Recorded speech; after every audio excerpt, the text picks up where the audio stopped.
Hello, everyone. You're very welcome to our History Club, February 2024. My name is Joe Walsh. I'm the Development Officer on the LGBTQI Plus Heritage Project. And we have a brilliant event this evening.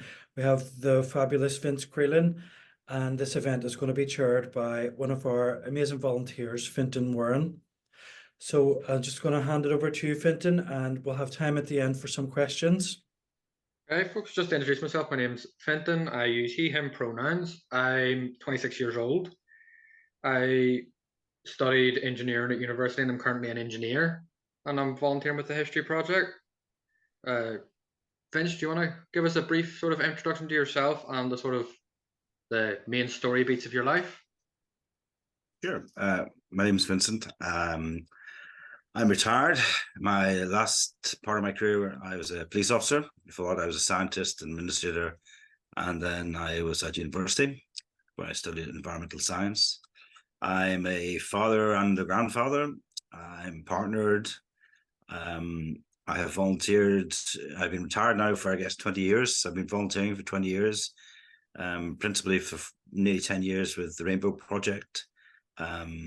Then with the asylum and refugee sector with the Red Cross and Home Plus and Starling Collective. And then I suppose nearly 2 years now, I'm one of the committee members, the founding committee members of Rainbow Refugees, which is a group which provides a safe social space, and we provide advocacy and help and for asylum seekers and refugees who would identify as LGBTQI+. Okay, thank you very much. So I'd say a lot of us would have very personal experiences of growing up and how that affected us in coming out. How would you say that your sort of upbringing all the way up to university would have affected your sort of views on that? Well, for the most part, I was born, my parents went to England and my sister and I were born there, but came back here as quite young children. Lived out around Ballymena and Portlanone, and my father was a very, he wasn't a good Catholic, but he had very strong opinions when it would come to race or would come to queer people, or was he would have seen them, or faggots or whatever. So there was nothing positive in my home environment about that. I remember one night, I think I was about, the first time I really remember anything really gay at home was I was listening to the radio, and it was like Radio Luxembourg or something. And there was this guy being interviewed, and he was a musician, and his boyfriend had been involved in a really bad motorcycle accident. And he said, look, this is a big deal. You have me on here in the radio. I'm gay. I'm talking about my partner, who's another man. And then he said this thing. He said, out there listening, he says, there are young boys, young men in the bedrooms and have turned the radio really down low so that nobody can hear this. And I realized that was me. I was sitting revising for my O-levels or whatever it was, and I had turned the radio down. I was really fearful that my father would come in and would just catch a sense of what was being said in the radio. So that made me really think for the very first time kind of who I was and what I was. But yeah, I went to university then at Creelan, because that's where one of the few places back then you could do environmental science, studying ecology and the environment and climate change.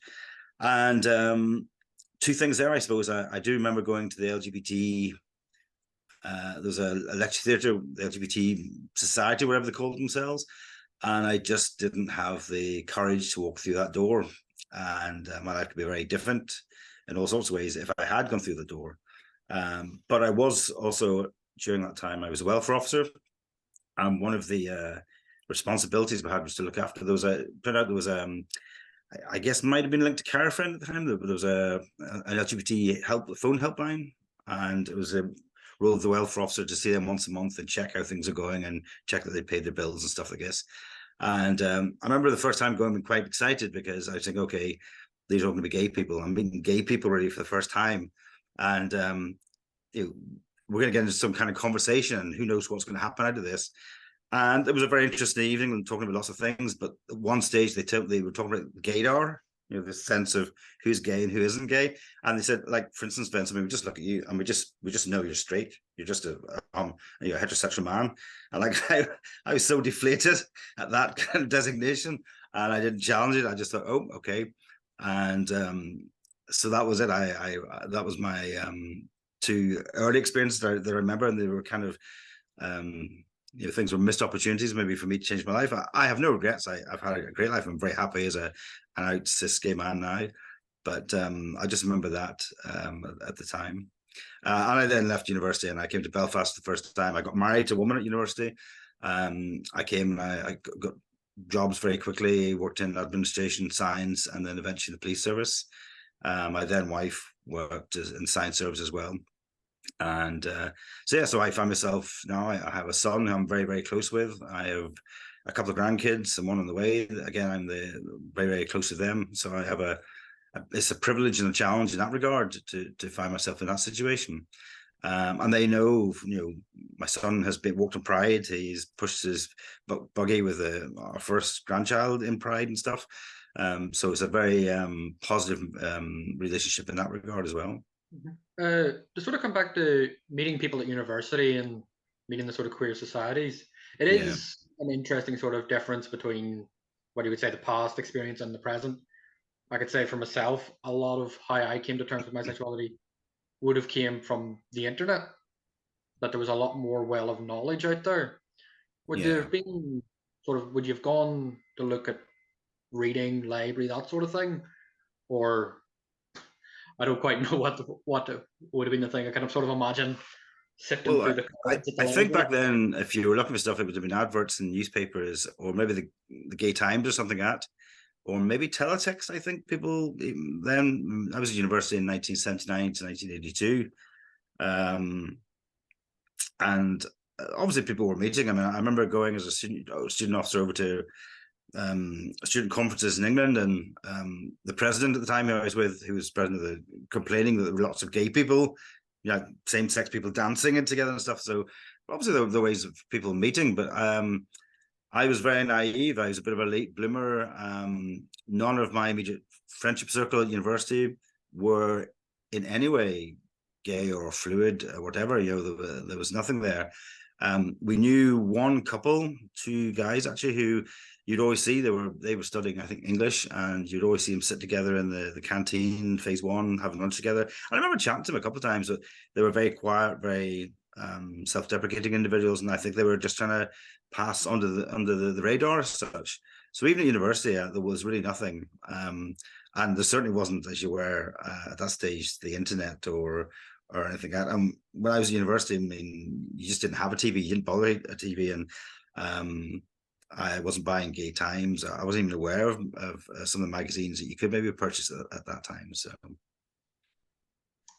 So you said there that you had a bit of a career before you eventually went into the police.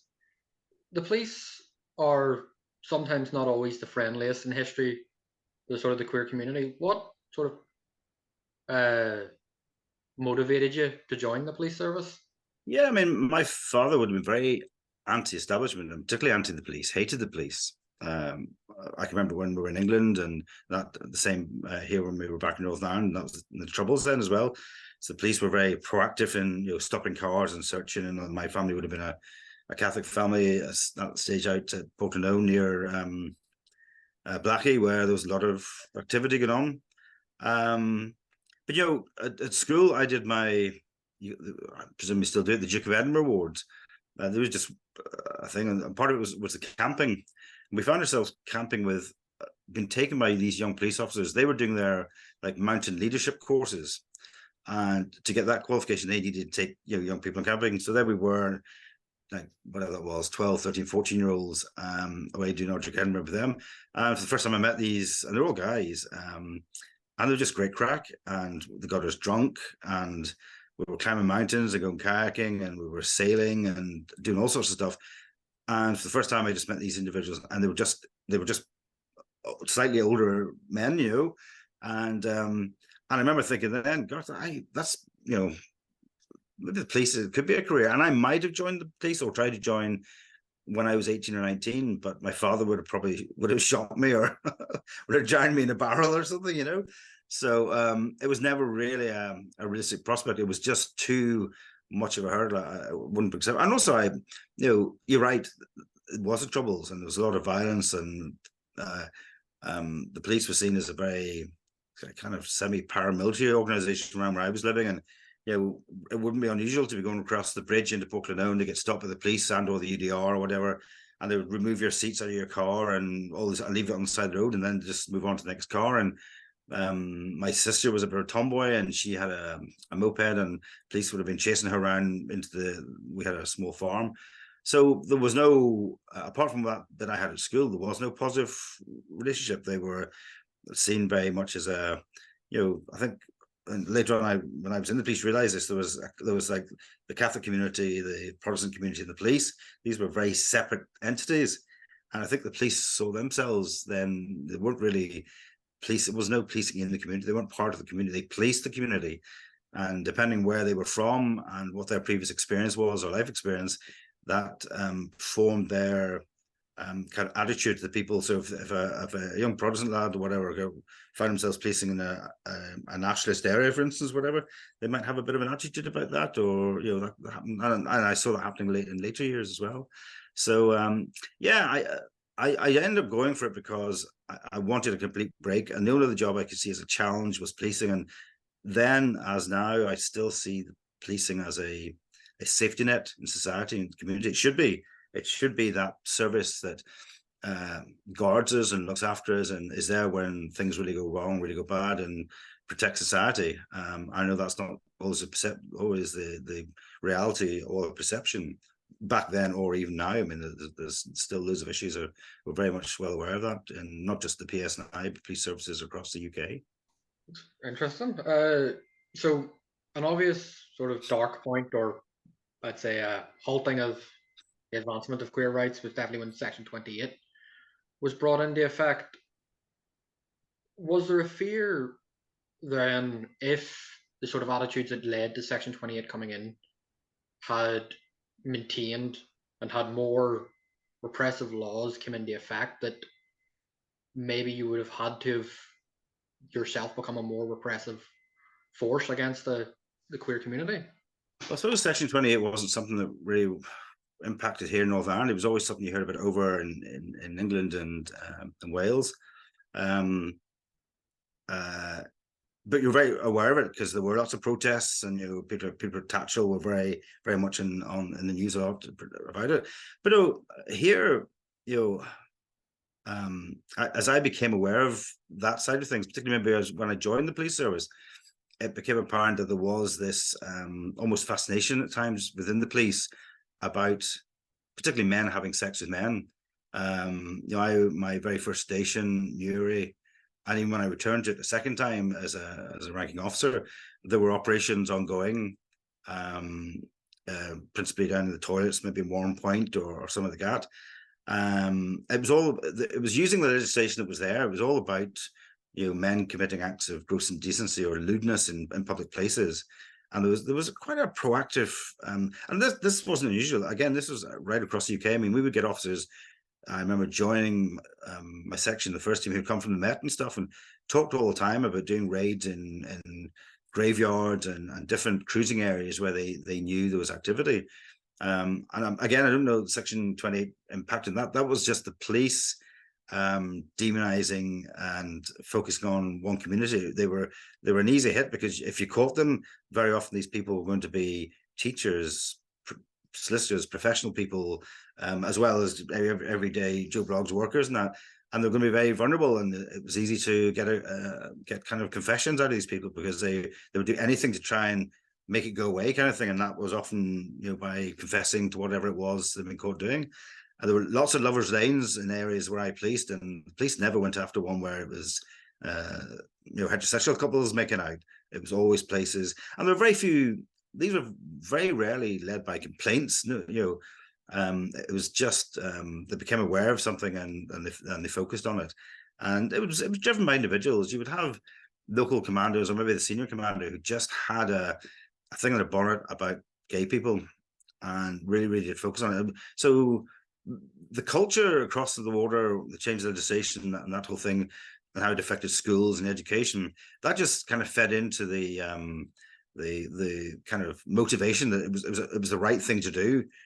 Gay people were fair game in all situations, but particularly when it comes to lewd acts, I remember coming to Belfast, and I was the night duty inspector once, and there was an incident at the Parliament Bar, was one of the main gay bars. Two girls had fallen out, and somebody broke a window, and I went around, and there was cars and Land Rovers, police cars, and parked all over the place.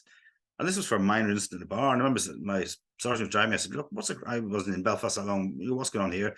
And they said, "Oh, they're all here for the freak show. They all want to see what's going on." They were also there to see if they could see anybody that they knew, because that was always a thing. There was always speculation about people who might be on the wrong side of the fence as such.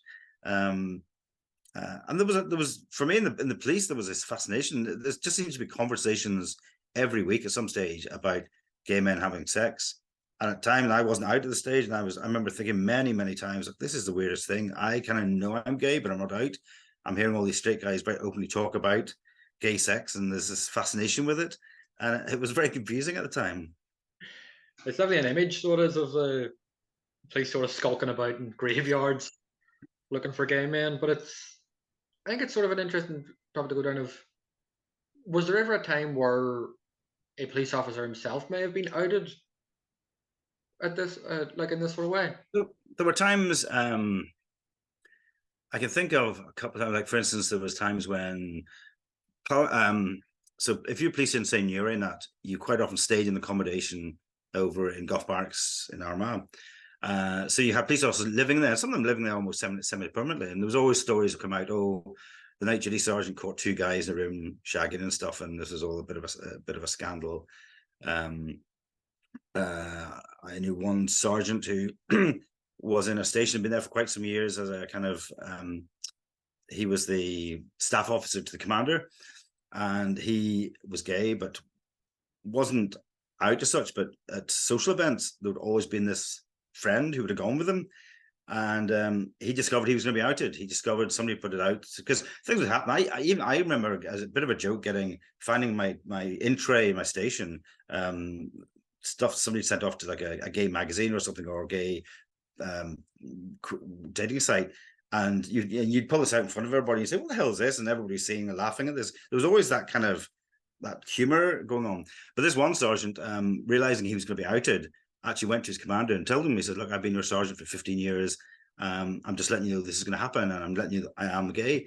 And the amazing thing was that his commander, known him for, like, say, I think he worked for 15 years, said, "Oh my God, well, what about your friend? How's he going to feel about this?" And he had to say to him, "That's my partner. He's always been, that's the man I've been living with for 15 years." And so it was weird that some people just didn't see it. It was like, they missed the reality, right? The thing that was going on right under their nose. But yeah, it happened. I know there were books, a couple of books are written by police officers who left the REC and went over to England, and then wrote about their story back home, what it was like, how what they call the canteen culture was very toxic and very homophobic. And I've told this, it's quite crude, I suppose, in a way, but my first station, I mean, you go into training, and training's largely quite PC and stuff, or maybe much more so now than maybe when I was in. But then you went to my station, and one of the characters in the station, one of the guys who's a bit of I suppose, a big personality, came over and asked 3 questions. He said, "Do you drink? Are you a TAG? And do you fuck women?" And that was how they would put you right on the spot to try and find out, just even how you responded to those questions, or whether you hesitated to respond to try and identify, the drink thing was just because everybody was drinking. Were you TAG? That told them whether you were a Fenian or whatever, or were you one of the, because most of the police officers that age would have been from the Protestant community.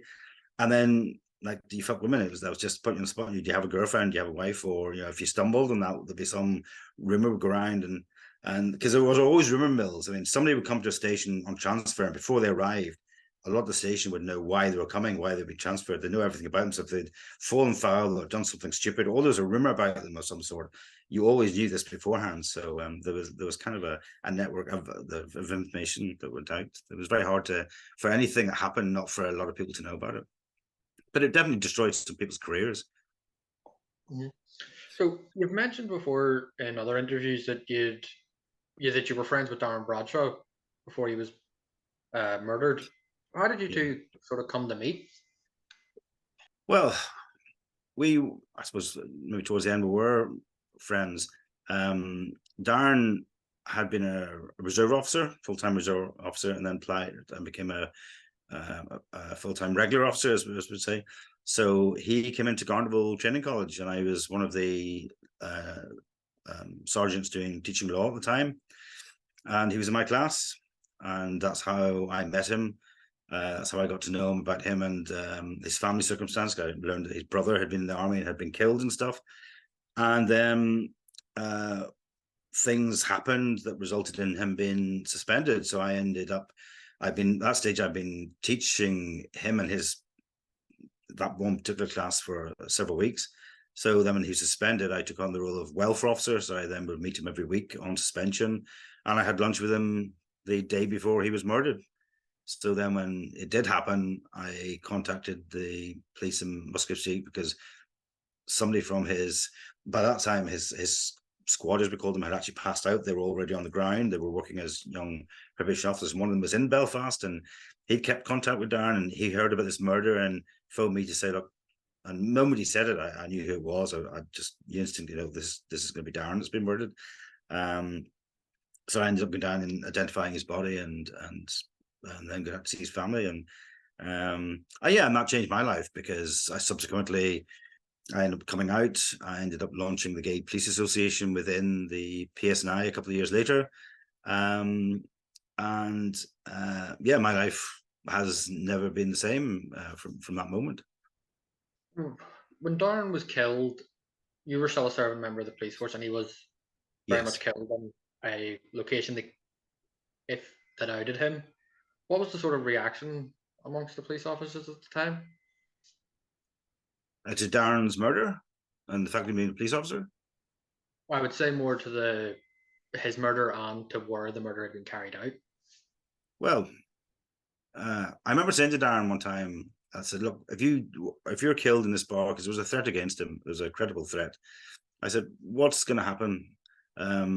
Just imagine the Sunday papers. And that's how it was. The Sunday papers were just full of, gay cop murdered and all these lewd stories. And I know there was bits and pieces drifted out subsequently after that. I remember when I came back from identifying, I was writing my statement, and I heard a couple of CID officers making comments about, being gay and what did they expect. And I know there's a perception that maybe there wasn't much of an investigation into Darren's murder, but that's not true. There was. I'm not saying it wasn't a crude investigation. I mean, they took diaries, for instance, which had different names and numbers, obviously people that he'd met and was friendly with. And you find police officers arriving at somebody's house down in Keady, I think, for instance, knocking the door saying, hello, I'm Detective Constable such and such. I'm investigating the murder of Darren Bradshaw and the gay bar in Belfast. Is James Smith here? Because we're linking him to Darren, and James Smith was a married man living in the house, and nobody knew that he was maybe gay or was going to gay bars, or there was all that, how would that person know this gay person? So there were lots of consequences. Within the service, I think there was probably little enough sympathy. There weren't very many known gay people in the service at that time. 2 years later, when I set up the Gay Police Association, I was the only member of the GPA, and there was, it took a while to get a membership. But I would think most people would be, it's like any profession. If you talk too much about about a person, or if you're linked to someone, then you become associated with them, and then you become, well, are you also, are you gay, whatever? And I would think that a lot of people would want to try and avoid that. His own squad, his class, when he was suspended, were told really to have nothing to do with them. That quite often happens. If an officer is suspended, they're kind of very much isolated. Nobody wants to get involved with them because maybe they are involved in some sort of criminal activity, or they've done something wrong. And they're very much the whole policing family thing, which was very much lauded back then, kind of breaks down. And I think that's Darren. Darren found himself very lonely, very much on his own. And the only kind of social life and friendship he found was in the Parliament Bar. And as it turned out, he was there way more often than even I was aware. He just found a place where he could kind of be himself. And obviously, I think he was genuinely exploring his sexual orientation. He never told me he was gay. He hinted at it. Never told his mother he was gay. I don't know anyone other than two or three of people that were lovers that I've chatted to, that obviously they would say that he was at least bi, if anything, because they were having sex with them and stuff. But so yeah, the culture back then was very, whilst the service might have been in some points, I was talking to this really senior officer when it came to Darren's suspension, said he would be sacked. He was suspended and then sacked. And I had objections to this. And Darren was told a story about how this man, this assistant chief constable, was the word was titillated with gay sex. In meetings with senior police officers, he was always bringing it up about gay sex and the police and men doing this. So it was a very weird thing. And it was funny to hear that I was witnessing and seeing this in the police, seeing sometimes men simulating sex on sex acts as a bit of a joke or something.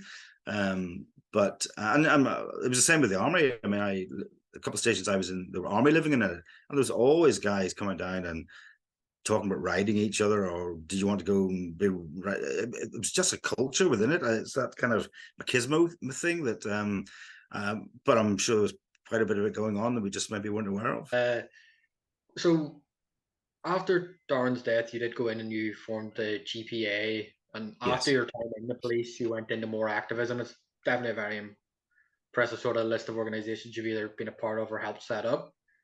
But calling back to that sort of antagonism with the police and the sort of nature, as you say, of the police sort of hounding gay men at the time, did you ever sort of face pushback when you came out of the police? Yeah, I faced pushback. Even when I was in the police, when I launched the GPA, I got a lot of pushback from within the organization. I got scores and scores of very negative emails. I emailed out 12,000 staff, just telling them that we were starting up this network. And I got a lot of people emailing back saying, this is disgusting, take me off the list, etc., etc. I had colleagues saying, God, Vince, this is a tough job you've been given. Why have they given you this job of launching the GPA, not realizing it was more of a personal interest thing? It was a legacy thing. I kind of promised Darren's mother that couldn't bring Darren back, but couldn't stop that happening. But at least we could try and there'd be some kind of legacy, and that was joining. I mean, there was a gay police association in England, primarily based in London, but mostly in Constabularies, as it was then. Scotland had the GPA Scotland and the Wales. So, and it took a long time to even get the London-based organization to agree to set up over here. And one of the things that you had to have an out person to run it. That was myself in due course. And yeah, you're right. The GPA, the Gay Police Association, had three things. One was about supporting all gay staff within the organization, working to create a more positive environment for LGBT people within the organization. And the third one was to build bridges between the police and the community. And I suppose I had connections with Rainbow. And certainly I started volunteering with them after I retired. But Pride was one, and I found it very hard to engage with Pride. And Pride was a bit of a closed shop back then, as we know. Pride's a very different creature now in the past 2 or 3 years. And it wasn't until I kind of spoke to one person and said, look, Pride aren't answering my emails. And he explained, well, it's because of the negativity towards the police and the operations that's happened and the way that they treat people. And there was a lot of very hard policing around some of the gay bars, and guys were getting arrested for lewd behavior and stuff like that. And cruising operations in toilets and in geographic areas with that. So that was very, very prevalent thing. And the gay community is quite small and intense in those areas. So they knew what was going on or what had or had not happened.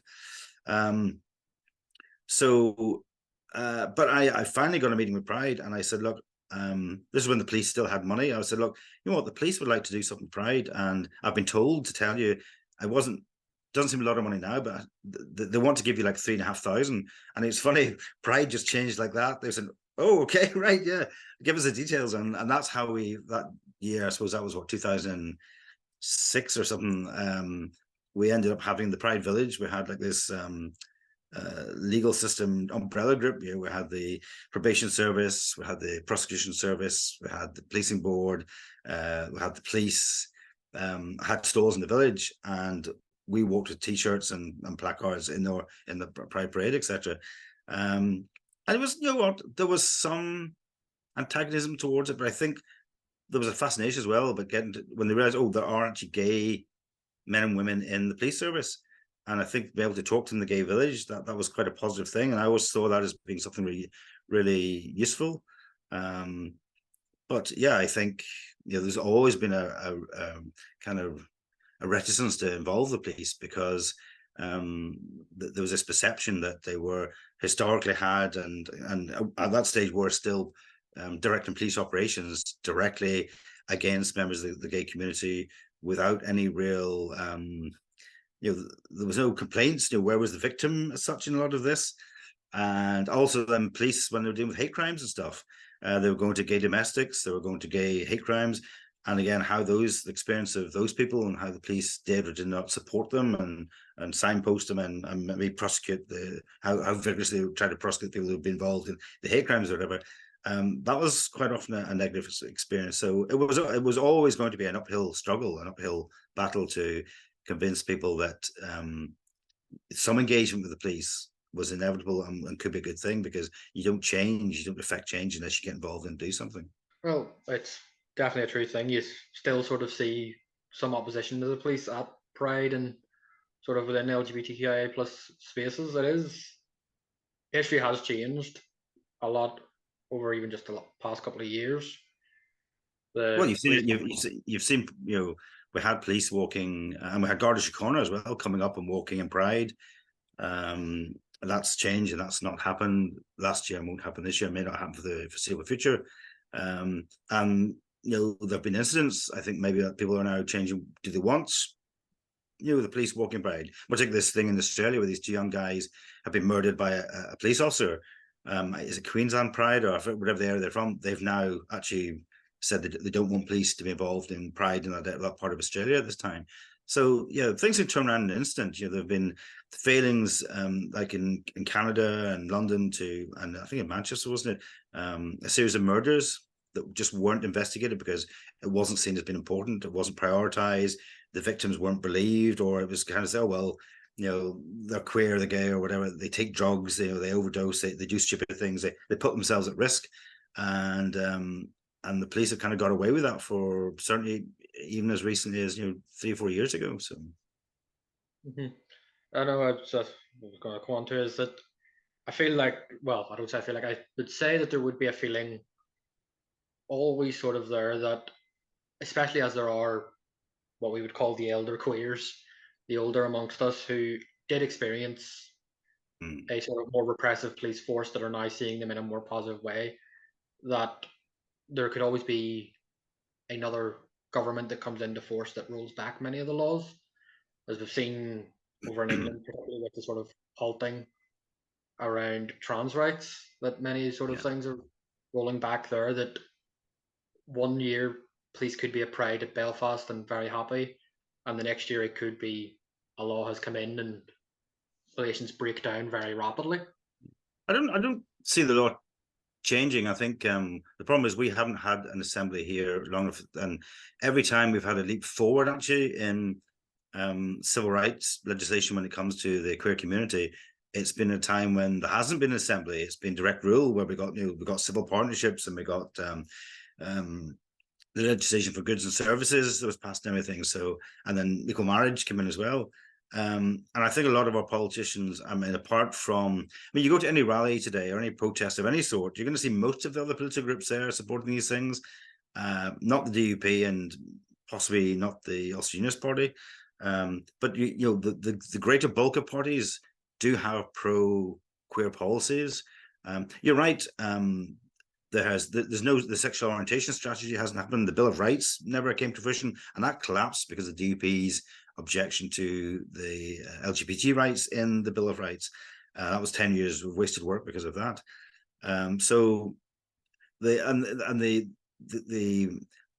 some of the acts that they create in Westminster that then apply here, which I guess some of the around protecting trans kids and also reparative therapy and things like that, haven't been progressed. Those are promises that have been made by the Westminster government, and unfortunately, the Assembly here also hasn't been a place to do it. So I don't see there being any retrograde legislation. I think politically it's too important. I think the police services themselves, for instance, have just gone too far. They are a modern police service. You have a younger cadre of senior officers for whom human rights and fundamental basic civil liberty, etc., is just an ethos, is an ethic within the police. And And I think they know they got things wrong again in quite recent history with the Black Lives Matter protests and stuff. And some senior officers have been very frank in their admission of not getting that right. Pride last year, there was at least a couple of instances where the police would say, "Yeah, we're kind of questioning and searching. How did we not be more proactive?" And those do have impacts. But unless you're going to have something where definitely America, we can see how it changes America. You had Trump and right-wing Christian politics, and then states, but they have a different legislative system here. I don't see that happening here. And I do think the cry, particularly with a change of government in Westminster, the cry for things around some of the aspects of trans rights that still have to be fulfilled, and the reparative therapy that has to be made illegal, etc. I think we will see those things come. It's just we've had a shocking litany of relatively populist right-wing Tory prime ministers, and we are very much down there. They may speak it, they may talk it, but we are way down their priority. They've got so many other problems of their own creation that we've lost out in that regard. But no, I think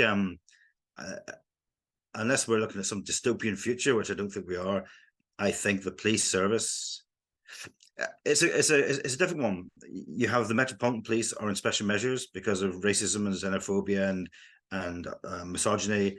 I think there's real problems with misogyny and xenophobia in the PSNI. Scotland, Cornwall, West Midlands police services are all under special measures because they're not just underperforming, but there's a culture which is unacceptable. So there's that. I mean, it's very disappointing for me, I think, to see it that there's been so much with things have progressed so well, and yet what we talk about, this canteen culture, this culture that exists in police, where when you get a bunch of predominantly men together and put them in uniform, they just become this different community, and they see themselves differently, and they behave. We've had terrible stories about photographs being taken of people after they've been murdered, or officers involved in crime and stuff, and that's always been there. But with social media, we see it all now. We hear about it all very quickly, so that probably gives us an opinion that there's a lot of problems, and there is, but we don't hear about the other probably 90% plus of the time when police do a great job, where they go that extra mile, they make a difference, they really help people in that. But I would be positive about the future, certainly in the UK, unless, like I say, some crazy war comes across Europe and different policies come in and we're in martial law or something. I think that could change everything. But if things continue as is, I can only see the trajectory that things should be getting better. Okay, I think that's a good note to sort of end that on. And we can, if I think Joe wants to come in and open up things to questions from the crowd. Yes, well done. Thanks very much, Vince and Fintan. So yes, we can have time for a few questions. We're still recording now, just to make you aware, but we will have more questions after we stop recording for anybody who doesn't want to be part of the recording. So does anybody have any questions? You can either unmute your device and ask you the question directly, or you can type it into the chat and I can read it out for you.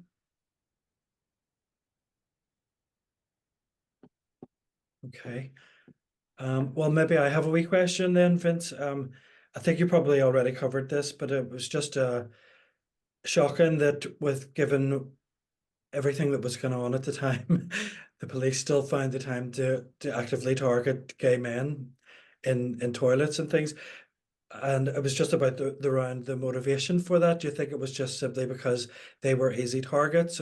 Are the police worried about their figures, and do they count as a crime? Well, it counts as a crime for sure. But no, in my experience, a lot of these operations were initiated. So you had a local politician, more often not a unionist politician, making a complaint about something, or you had a senior commander who his officers had reported, there's something happening in some of the toilets, and they would just, even back then, there was supposed to be this graduated response. If you became aware of something antisocial behavior happening, for instance, in a particular area or toilets or a place in a college or whatever it was, they should be putting signs up. They should put uniform officers walking through to kind of deter it. Then they post up saying police are aware of antisocial behavior, be aware of this, police are monitoring this. Then the police might go in uniform, and if they see something, be proactive. And then if it continues, then they put these covert operations. But what would happen in my experience was they very quickly went into covert operations. They would take over a building. They'd be taking photographs of toilets of people going in and out. They would be sending, and I remember one particular operation down in Uri, 2 or 3 very kind of pretty, handsome, young police officers in civilian clothes into toilets to try and initiate this. And I remember seeing this, thinking, this is just, it feels like it's something that would have been done back in Victorian times, or back in the 60s or whatever, before Wolfenden and stuff. So it very often it was initiated. That's the way it was. It was a victimless crime, or maybe there was one report, or it was led by an individual. Maybe in one particular area, there was one particular chief superintendent. He would be the commander, and just had a thing about it. And it was a moral crusade kind of thing. He was probably a Mason, probably went to a Baptist church or a Brethren church or a Free Presbyterian church, whatever. It was proving something. And you're right, they were also easy crimes. When you get in, it would be in the papers, it would look good. Very often these people would just want to just get out and get away. And if they thought they could get away with a caution or whatever, go into just make it go away, they would admit to it. Anything to not have publicity and not to find themselves actually in court. So yeah, that was that. There was a culture where it was acceptable to do that. And that was part of, I know when I became an inspector, and certainly when we had launched the GPA, we did a lot of work about really promoting this policy that was already of the graduated response. The first thing you don't do is when you hear of something that you just don't do an operation and take huge resources. Is it they're now talking about, is it proportionate, and is it reasonable and stuff. There were these really disproportionate operations, and that's kind of what Dan Bradshaw also got caught up in that when he was suspended. And there was a photograph discovered of him coming out of a toilet, just one photograph. And then there was a whole loaded on to him. Why are you in the toilets? I mean, these are public toilets where people can't go. And in his instance, they had one photograph. It's not like they had pictures of him going in and out and in and out and in and out, which did happen. I mean, one of my first visits to the LGBT centre, such as it was just beside, across from St Anne's there, the old cathedral quarter buildings there, where the fire was last year. Going in there and then talking about this from a police officer's point of view, saying, look, how can we help you to prevent this happening? And they would say, yeah, there was toilets quite close to there. They would have gone, and there would have been guys standing maybe 2 to a urinal, and they warn them, said, look, the police are showing an interest in this. You need, and then they go back the next day, and the very same people would still be there. So there is this whole thing of some people like risky sex and that kind of thing. And no matter how you try and deter it, they are doing something there, which is I was going to say technically illegal. It is illegal, but it's really interesting. You'll see that the Met have done it. A couple of other police services are doing it. I know the PSNI is considering it. Some form of apology to the community about how there were laws in place, they had to police them, but it's been about how proactively and how enthusiastically they police these and how they destroyed lives. I remember there's one case, there was 11 men arrested in the toilets up near the toilets at Creelan train station.